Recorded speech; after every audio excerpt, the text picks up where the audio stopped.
Hey, how's it going guys? I'm Ryuz and welcome to my channel. I hope you are doing well. Today I want to show you something a bit different. I was messing about with Ebisu trying out combinations with Onigiri, Menreiki and all that.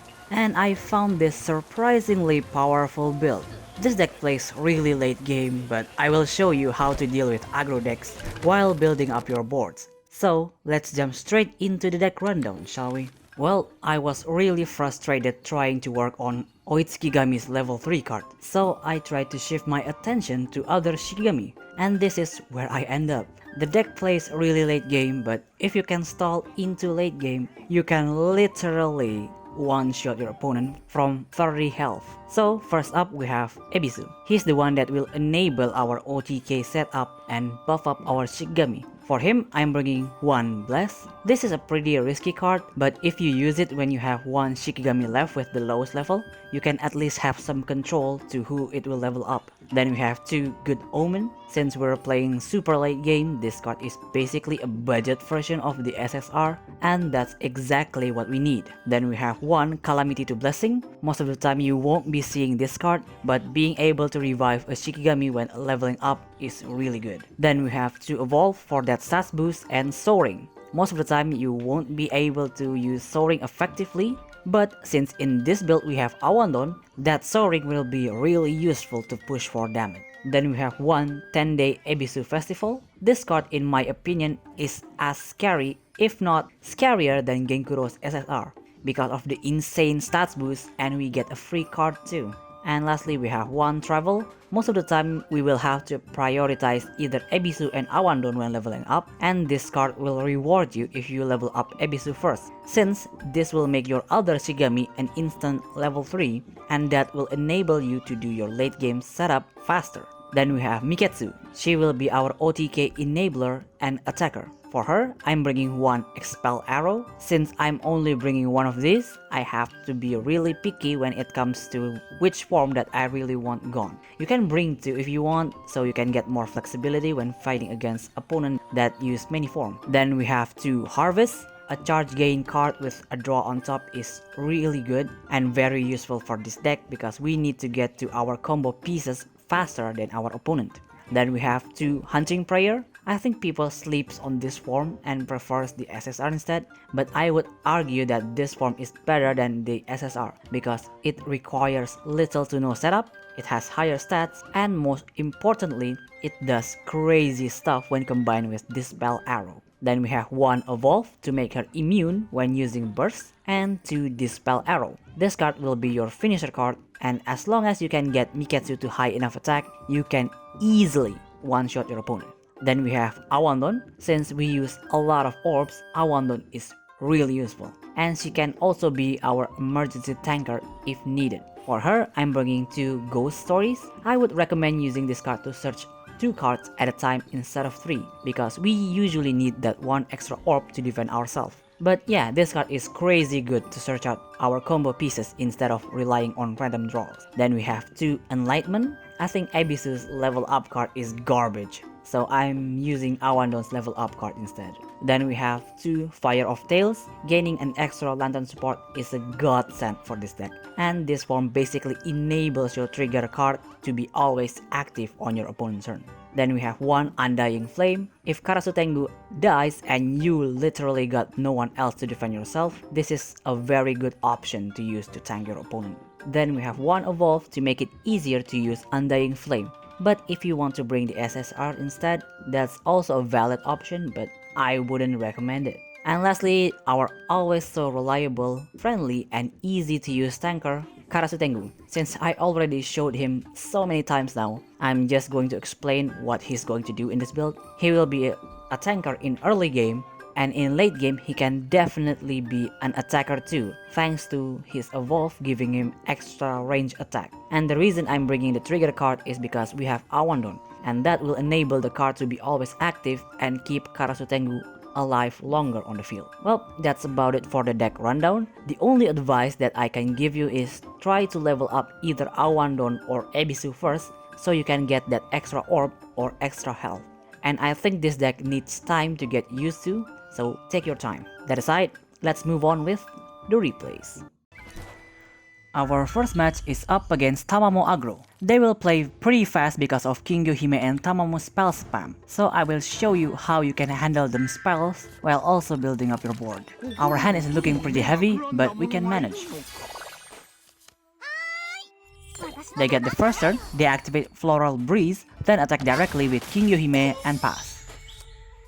Most of the time we want to level up Ebisu first, then Awandon to get that Lantern support immediately.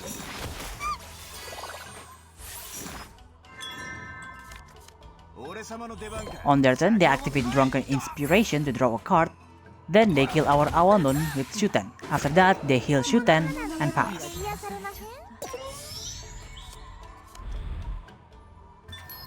On our turn, we don't want to attack that Shuten, so we will pass. On their turn, they will activate the Falling, spreading 4 damage to our units, then attack directly with Shuten and pass. On our turn, we will evolve Ebisu twice to increase his stats, and so that we can make our Shikigami bigger next turn. As long as we don't let them get close to lethal range, we can still let them hit us. On their turn, they will attack directly with Shuten once again, then put a form on Momo, healing King Yohime and pass. On our turn, we put Fire of Tails on Awandon, then activate Enlightenment to level up Miketsu and pass. We still have a lot of health, and unless they get really lucky, I doubt they will be able to finish us now. On their turn, they activate King Yohime's spell to attach Kingyo, then attack directly with Shuten and pass.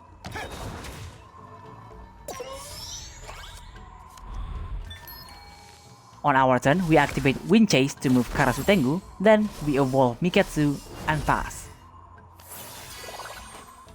At the start of their turn, King Yohime will attack Karasu Tengu. I really hate it when other people play King Yohime and the skill activates almost every turn, while when I'm using her she doesn't do anything. They will kill our Karasu Tengu with Shuten, then King Yohime will boost his stats and they will pass.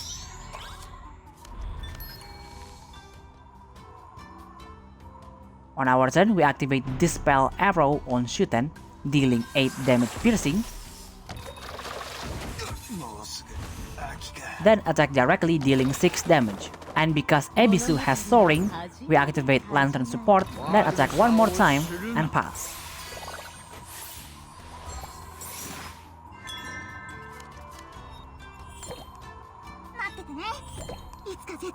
On their turn, they put Kingyo of Arakawa, that will immediately activate her skill and attack our Ebisu. They activate Momo Breeze to revive Shuten, then use him to kill our Ebisu and pass.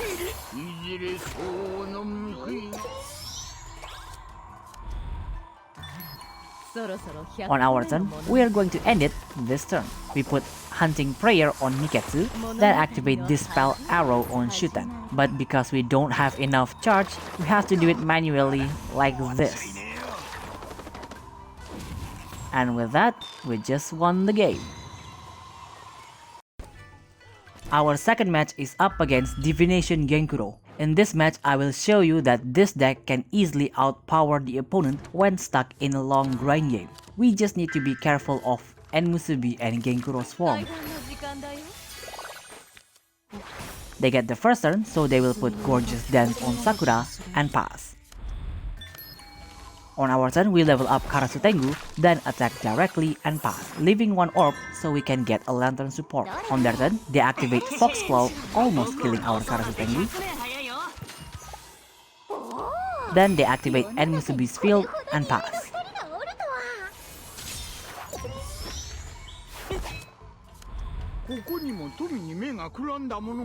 On our turn, we activate Ghost Stories to get Fire of Tails and another Ghost Stories, and we will pass.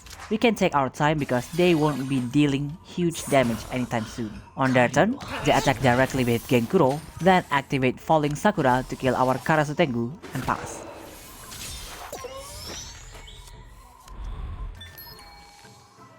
On our turn, if we have Ebisu Evolve card, always evolve him first so our Shikigami can get that extra stats. Then we activate Harvest to draw a card and pass. On their turn, they put Cynosure on Kidomaru, then attack directly with him and pass.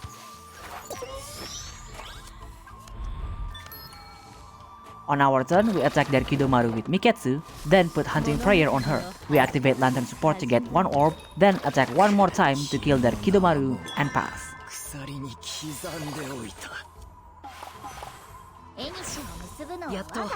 On their turn, they will evolve Genkuro, then they attack our Miketsu with Genkuro and pass.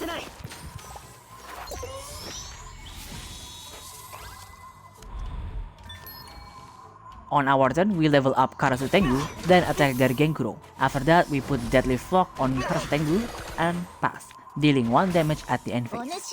On their turn, they activate Traveler to draw a card, then activate another one and pass.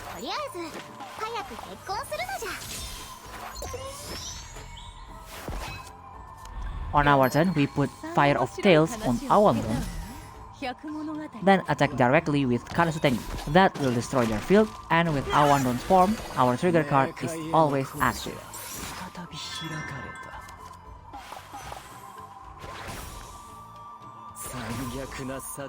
On their turn, they put Shattered Moon on Kidomaru. They tried to kill our Karasu Tengu, but we got our trigger card, so he will survive and they will pass. On our turn, we finally evolve Karasu Tengu, then activate Wind Chase to draw and move Karasu Tengu, killing their Kidomaru. They arrange their top deck, so Kidomaru will revive again with his form. We deal 6 damage to their life, and we pass.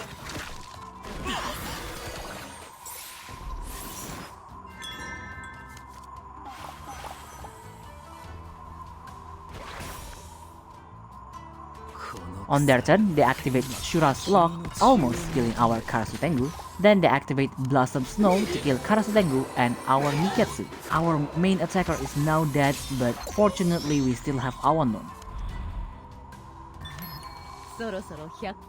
On our turn, we will evolve Awandon, then activate Lantern Support and activate Ghost Stories. We take Undying Flame and Good Omen. With this, we can survive next turn.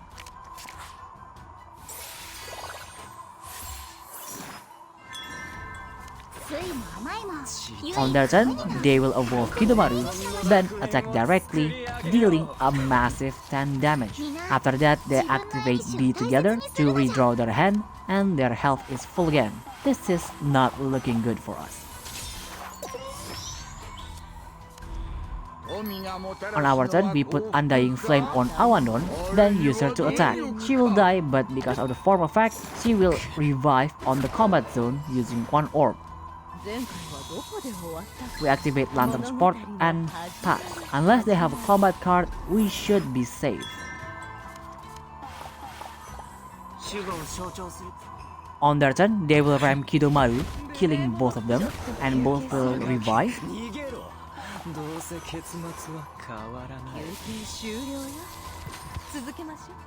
Then they activate Soul Massacre to kill our ABC.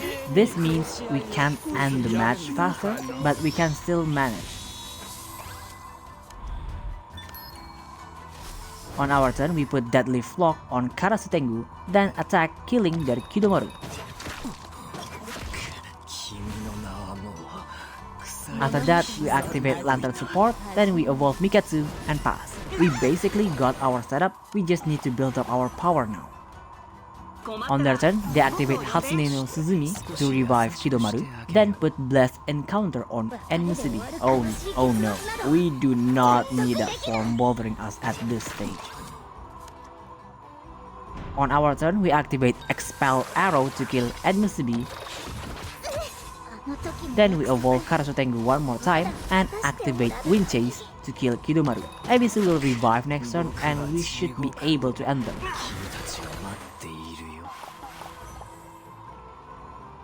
On their turn, they activate another Hatsune no Suzumi to revive Kidomaru, then put Cynosure on him and pass. And we just drew the card we needed. I want to flex a little bit, so we activate Ebisu's field, then attack with Karasu Tengu, killing their Kidomaru and dealing 6 damage to their life.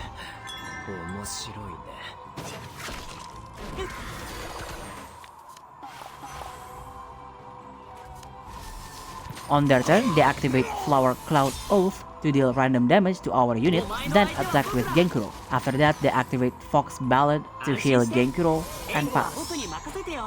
Well, we're going to end it this turn. We extra level up Miketsu. We put Hunting Prayer on her, then activate Dispel Arrow on Sakura. We deal 15 damage piercing and another 11 damage to finish them off. And that is, my friend, is how you flex. Well, that's all for today's video. I certainly hope you enjoyed it. I still haven't figured out how to effectively use Oitsukigami's level 3 cards, so you have to be a bit more patient. Anyway, if you want to support the channel, I have Patreon and Ko-Fi links down below. And as usual, if you have any kind of feedback, leave it down in the comments and see you next video. Bye!